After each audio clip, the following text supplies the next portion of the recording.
माँ, अब तो मेरी कॉलेज की फीस दे दो।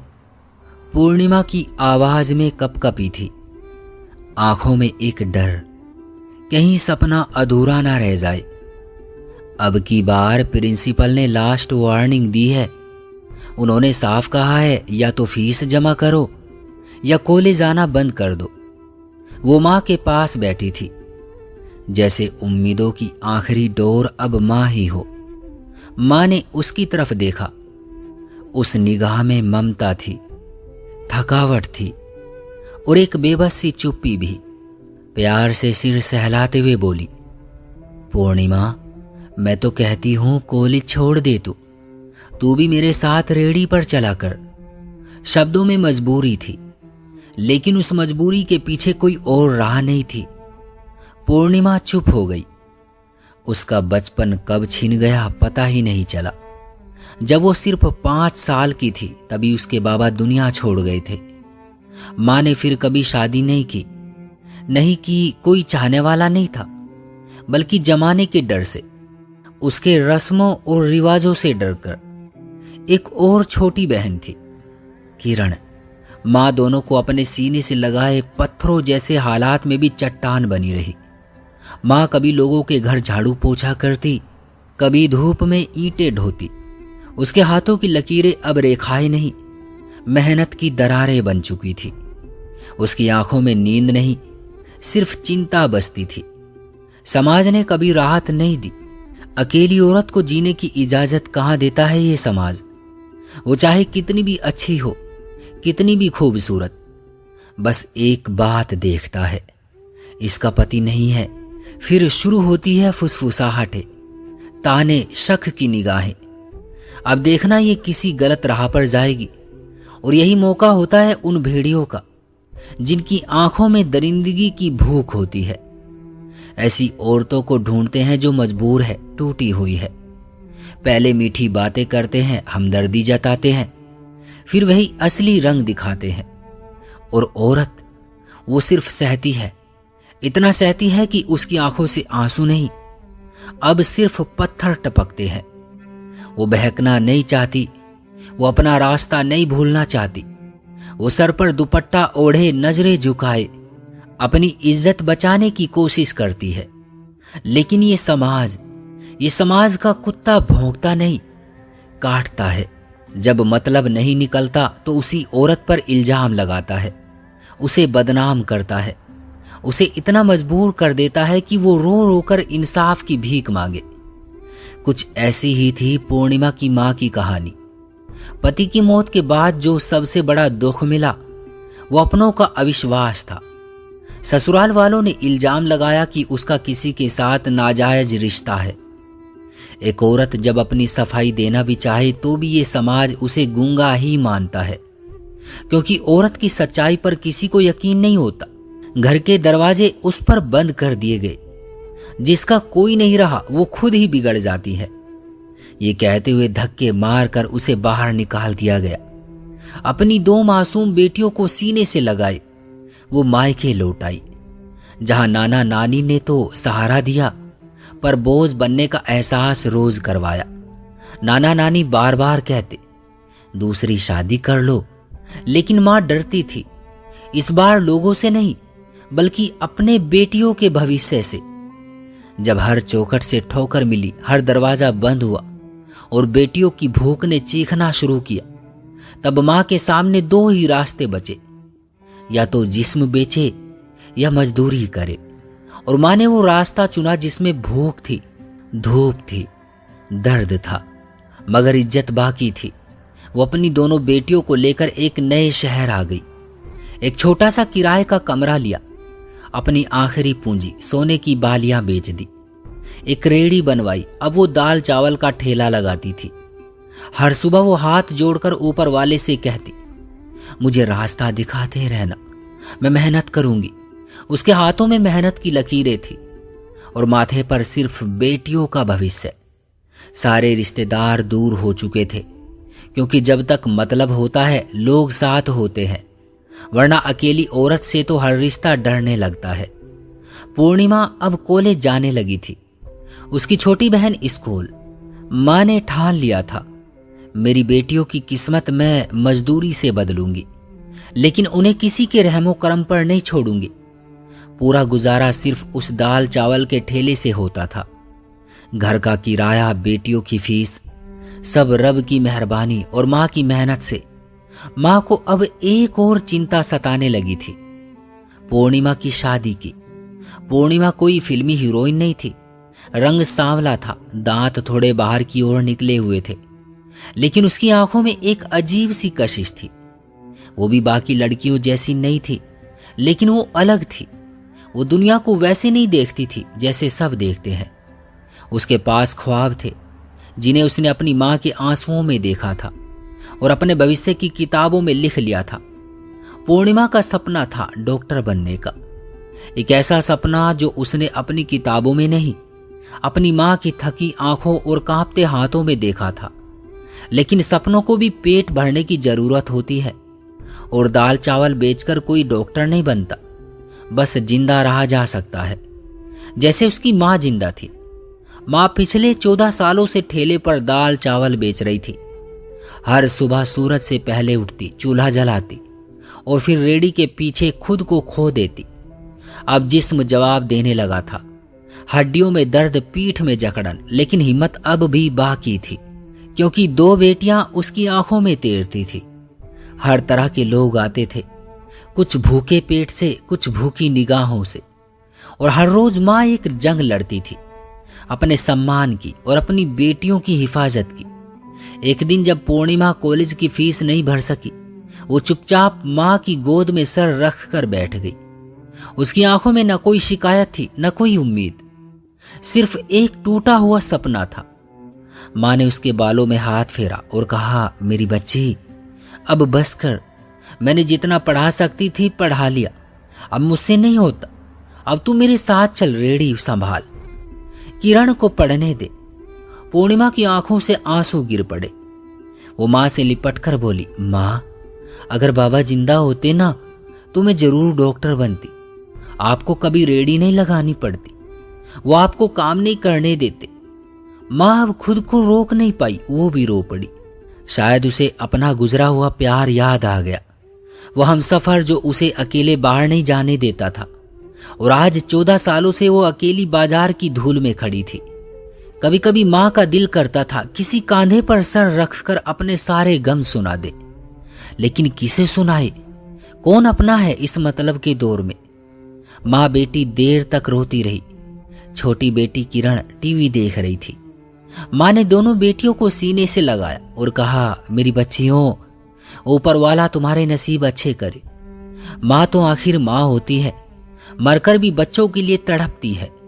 अब पूर्णिमा भी माँ के साथ रेडी पर जाने लगी, मुंह छुपाकर चुपचाप बर्तन धोती। हर दिन उसके सामने कोई ना कोई हवस की नजरें लिए जानवर बनकर आता। वो जवान थी, और जवान लड़की पर इस समाज की निगाहें भूख से भी ज्यादा खतरनाक होती है। माँ अब और थकने लगी थी। थकावट अब हड्डियों तक नहीं, उसकी रूह तक पहुंच गई थी। लेकिन फिर भी वो रोज खड़ी रहती थी, जैसे खुदा से कह रही हो, मेरे बच्चों का पेट तो भर दे। धूप तेज थी और माँ की तबीयत फिर बिगड़ने लगी थी। ब्लड प्रेशर की बीमारी ने अब माँ के शरीर को थका दिया था। अब ज्यादातर जिम्मेदारी पूर्णिमा ही निभाती थी। किताबें अब अलमारी में बंद हो गई थी और हाथों में पेन की जगह चम्मच और प्लेटें आ गई थी।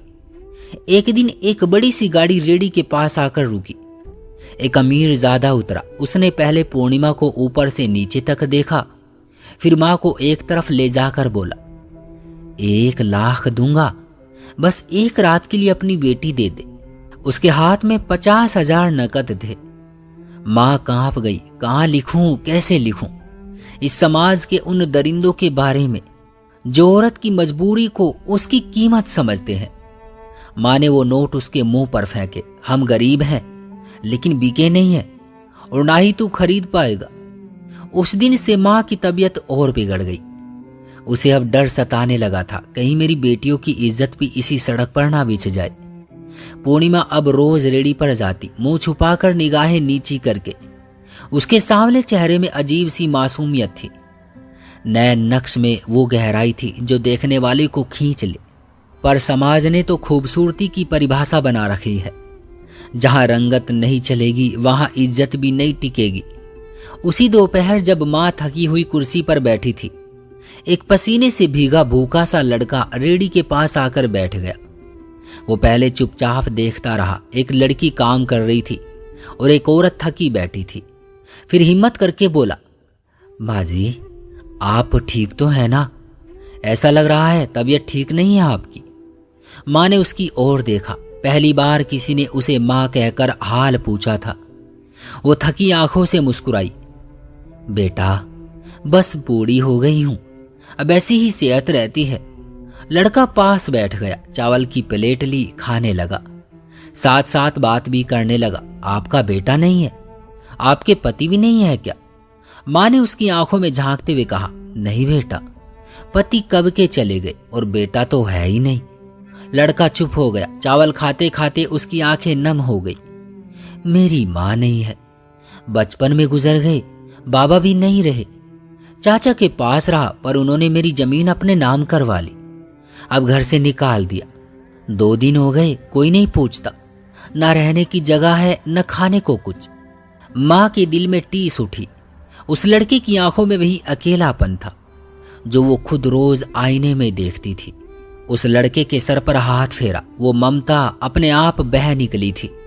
लड़का चुपचाप 40 रुपए निकालकर टेबल पर रख गया। शायद रो रहा था। वो कोई ग्राहक नहीं था, वो कोई अजनबी नहीं था, वो एक टूटा हुआ इंसान था जिसने पहली बार किसी टूटे हुए इंसान का हाल पूछा था। रुको बेटा, माँ ने कांपती आवाज में पुकारा। विकास रुक गया, पलटा और बोला, जी माँ जी, क्या हुआ? माँ ने इशारे से पास बुलाया, उसे बेंच पर बैठाया। क्या नाम है तुम्हारा? विकास। नाम तो बहुत प्यारा है बेटा। माँ ने हल्की सी आह भरी। अब कहाँ जाओगे? विकास ने सूनी आंखों से आसमान की ओर देखा। बस कोई छत मिल जाए फिर काम भी ढूंढ लूंगा। माँ कुछ सोचती रही, फिर धीरे से बोली, चलो हमारे साथ, एक कमरा खाली है, यहां रह जाओ जब तक कुछ बन जाए तुम्हारा। विकास की आंखें भर आई। आपने छत ही नहीं दी, भरोसा दे दिया माँ जी। माँ मुस्कुरा दी, जैसे किसी बेबस की मदद करके खुद को हल्का कर रही हो। घर पहुंचते ही विकास ने कमरे में सामान रखा। पूर्णिमा ने अब पहली बार अपने चेहरे से दुपट्टा हटाया। विकास की नजरें गई तो वहीं ठहर गई।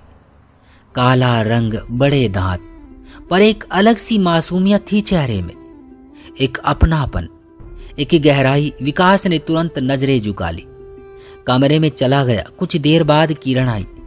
भैया, माँ बुला रही है, खाना खा लो। डाइनिंग टेबल पर माँ ने खुद खाना परोसा। विकास चुपचाप खाने लगा। माँ ने पूछा, तो बेटा काम के बारे में कुछ सोचा? विकास ने मुस्कुराकर जवाब दिया, भगवान देगा माँ जी, काम भी मिल जाएगा। रात का 1 बज रहा था। दरवाजे पर दस्तक हुई।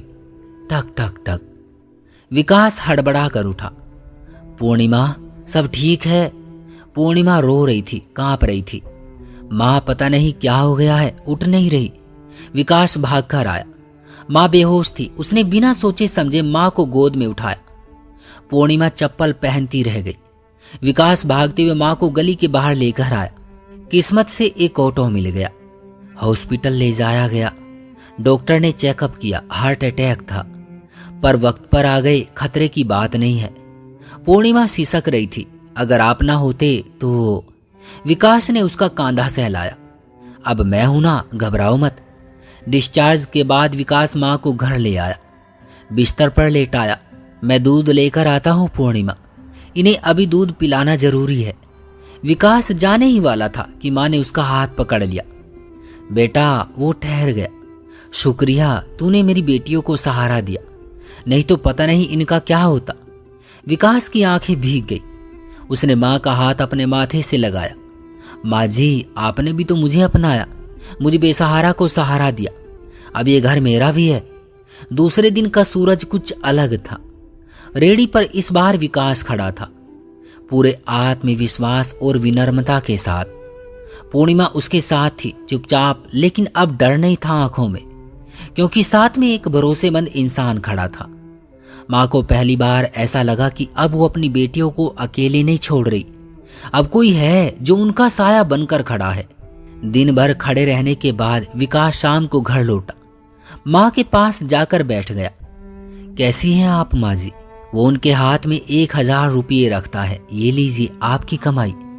माँ मुस्कुराकर उसका माथा चूमती है। बेटा, अब से पैसे अपने पास रखा करो, मुझे देने की जरूरत नहीं है। पूर्णिमा अंदर से निकलती है। बहुत थकी हुई थी, पसीना माथे पर था, लेकिन चेहरा अब भी मासूम था। विकास उसकी तरफ देखता है, थोड़ी सी झुंझलाहट में, लेकिन प्यार भरे लहजे में कहता है, आंटी, कल से पूर्णिमा घर पर ही रहेगी। माँ चौंकती है। क्यों बेटा? विकास शांत स्वर में माँ की आंखों में आंखें डालकर कहता है, माँ, मुझे अच्छा नहीं लगता कि आप या पूर्णिमा बाहर जाए। अब बाहर की धूप मैं झेलूंगा। माँ कुछ देर चुप रहती है, फिर मुस्कुराकर सिर हिला देती है, जैसे मेरे बेटे की मर्जी। अब हर दिन पूर्णिमा घर में दाल चावल बनाती, विकास रेडी लगाता। विकास दिन भर की मेहनत से थक कर लौटता और हर बार दरवाजे पर पूर्णिमा का मुस्कुराता चेहरा उसका इंतजार करता। मोहब्बत दोनों को हो गई थी, पर जुबान से कोई कुछ नहीं कहता था। एक दिन पूर्णिमा चाय बना रही थी, हाथ जल गया। विकास वहीं था, भाग कर आया और उसका हाथ पकड़ लिया।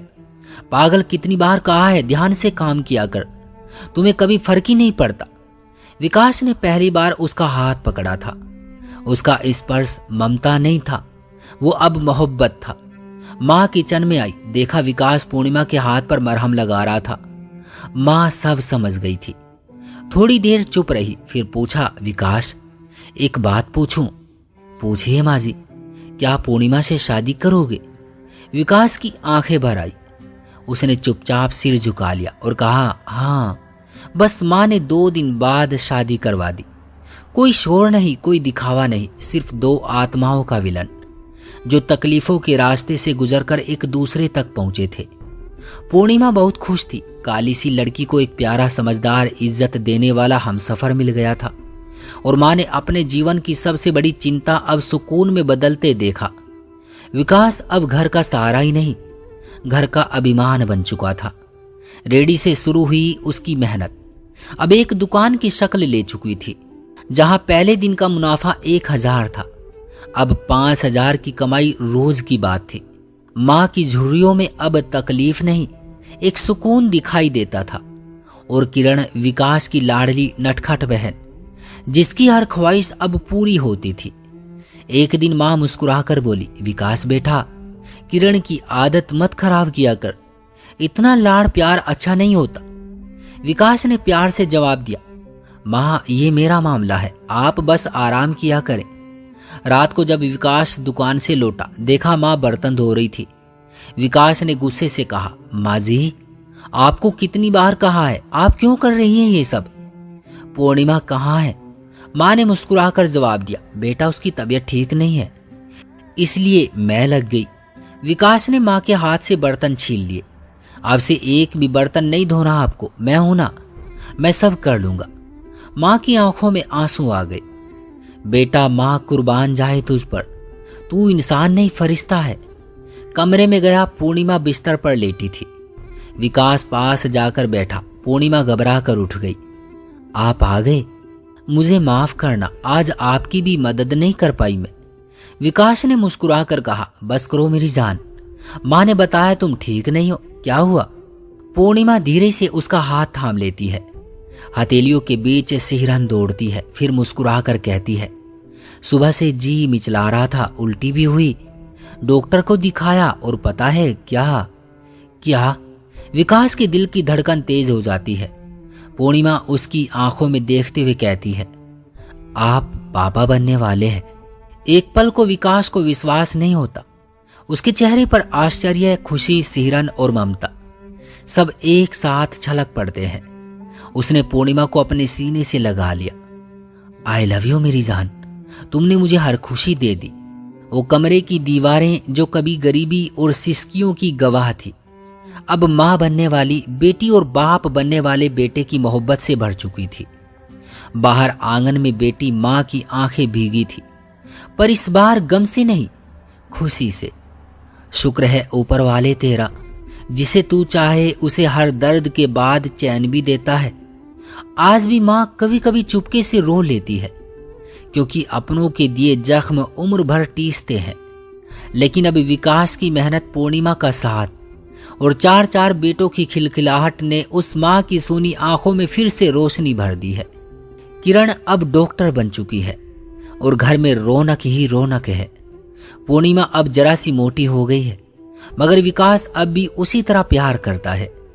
एक दिन मुस्कुराकर बोला, पूर्णिमा, मां कह रही है खाना पेट भरकर खाया कर, कमजोर हो गई हो।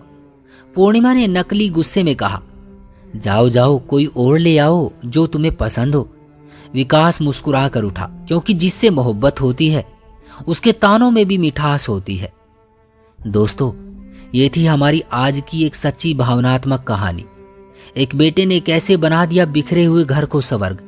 अगर आपको कहानी पसंद आई हो तो वीडियो को लाइक करें, कमेंट करके बताएं, चैनल को सब्सक्राइब करें, घंटी जरूर दबाएं, ऑल पर करें, ताकि अगली कहानी सबसे पहले आप तक पहुंचे। मिलते हैं एक और दिल छू लेने वाली कहानी के साथ। तब तक के लिए अपनों की कदर कीजिए, क्योंकि हर रिश्ता नसीब वालों को मिलता है। धन्यवाद।